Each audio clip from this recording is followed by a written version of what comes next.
Merci beaucoup, Monsieur le Président. Comme vous avez tout dit, moi je ne peux que vous remercier très sincèrement, Monsieur le Président, chers frères. Remercier toutes les autorités de la Fédération de Russie, son peuple, pour cet accueil chaleureux et fraternel qui nous a été réservé, mais surtout les conditions optimales qui ont été réalisées pour que ce sommet réussisse. Donc encore une fois, Monsieur le Président, merci beaucoup et aussi vous féliciter. Parce que toutes les dispositions que vous avez prises, vous tous, vous ne le regrettez pas. C'était une très bonne réussite. C'est une réussite pour le président Poutine qui nous a invités, mais c'est une réussite pour nous aussi, nous les Africains. Parce que quand la Russie gagne, l'Afrique gagne. Depuis hier, toutes les interventions, il n'y a aucun pays qui n'a pas remercié les relations séculaires qui existent entre l'Afrique et la Russie ou entre le pays et la Russie. Et surtout, comme on le dit souvent, c'est dans les moments difficiles qu'on connaît les vrais amis. C'est pendant que l'Afrique était dans la difficulté, que ce soit l'esclavage, que ce soit la colonisation, que ce soit l'apartheid, la Russie, il a été, si ce n'est pas le seul pays ou le premier, mais l'un des pays phares qui était aux côtés de l'Afrique pour nous aider à lutter contre l'esclavage, le colonialisme et l'apartheid. Donc c'est une relation séculaire, mais effectivement avec le temps, beaucoup d'éléments ont fait qu'effectivement ça s'est abaissé, d'une façon ou d'une autre. Et c'est pourquoi c'est le moment effectivement de reprendre l'élan pour aller de l'avant. Donc effectivement, ça s'est très bien passé. On a beaucoup abordé tous les problèmes que l'a dit M. le Président.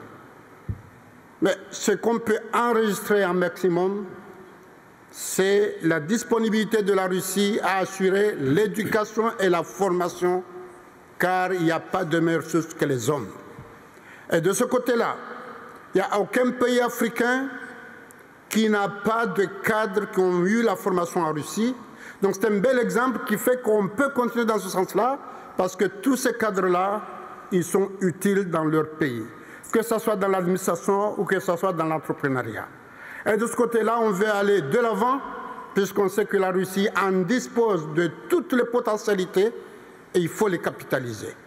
Donc on a tout parlé, on a tout dit, et comme vient de le dire, maintenant, le deal, c'est le mécanisme de suivi. Parce qu'effectivement, on a eu cette coopération. Il y a eu le premier sommet qui a eu lieu ici en 2019 à Sochi. Mais malheureusement, il y a le Covid qui a tout plombé. Et là, malgré tout, mais il y a eu des réalisations.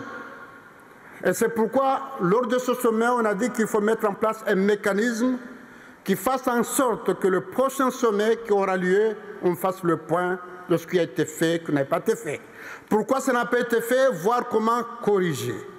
D'ailleurs, de ce côté-là, il y a beaucoup de candidats en Afrique qui veulent abriter ce sommet. Donc, il y en a qui sont prononcés, il y en a, comme les Comores, qui attendent le moment pour se prononcer. En tout cas, tout a été abordé, Monsieur le Président, merci beaucoup. L'énergie, les infrastructures, et puis aussi, on a montré les potentialités dont dispose l'Afrique. Et que c'est le moment, effectivement, de les capitaliser dans l'intérêt de l'Afrique et de notre partenaire, la Russie. C'est-à-dire, comment faire en sorte que maintenant, les potentialités, on les industrialise, on les transforme pour essayer d'exporter un produit fini avec une valeur ajoutée. Parce que c'est vrai, on a eu l'indépendance, mais l'indépendance politique, encore politique, à mi-raisin. Mais l'indépendance économique, on ne l'a pas eu, puisque les matériels dont on disposait, on les exportait d'une façon brute, ils étaient transformés pour être vendus chez nous 10 à 20, à même 100 fois plus cher qu'on l'a acheté. Donc ce côté-là, c'est un côté crucial. Et de ce côté-là, on sait que la Russie en a les disponibilités. Et le président a montré sa disponibilité à essayer de nous amener, de nous aider, comme il est en train de le faire dans beaucoup de pays. dans le cadre de l'industrialisation, que ce soit l'agriculture, que ce soit les énergies, que ce soit les potentialités dont on regorge. Donc, il a montré la disponibilité. Donc, très sincèrement, c'est une très belle réussite et nous en sommes très, très, très satisfaits. Et effectivement, on est dans un monde unique. Donc là, il y a une coopération multi, puisque maintenant l'Afrique, il est en train de plaider pour être dans les instances multilatérales qui décident. Donc ça veut dire qu'on est dans une culture multilatérale. Donc la Russie va investir en Afrique, mais ça ne veut pas dire que d'autres ne viendront pas. Mais maintenant, il y a des conditions qui feront en sorte qu'il y aurait une compétition positive, de façon à ce qu'il n'y ait pas un seul partenaire ou une seule institution qui vienne prendre et s'en aller. Mais quand ils seront 2 ou 3, ils vont se compétir et c'est tout le monde qui va en gagner. Monsieur le Président, merci beaucoup de la disponibilité de la Russie à nous accompagner, comme il a été toujours fait. Et comme on vient de mettre en place en Afrique la zone de libre-échange du continent africain, c'est quand même un bon modèle qui va permettre, qui va aider à ce qu'on aille de l'avant, d'autant plus que cette année, en tant que président de la commission de la conférence de l'Union africaine, j'ai comme mission d'accélérer cette zone libre d'échange continental. Et là-dessus, effectivement, avec ce partenaire russe, je suis rassuré que l'accélération va se faire en espérant que lorsque je vais passer le marché à mon successeur, il y aurait des résultats concrets par rapport à ça. On a abordé la question des céréales et des grains. De ce côté-là, le président il a montré sa disponibilité, la Russie, à aider l'Afrique, même gratuitement. Mais le problème qui se pose, c'est qu'effectivement, il y a des aléas, il y a des gens qui font tout pour essayer de bloquer ça. Donc là, on va voir avec ces gens-là comment on peut discuter pour essayer d'alléger, parce qu'effectivement, ce qui se passe ici, entre la guerre, entre la Russie et l'Ukraine, est en train de plomber l'économie mondiale. Mais ce problème-là, on a été ici, on a été à Kiev, on a discuté. Ce soir, on va discuter avec le président.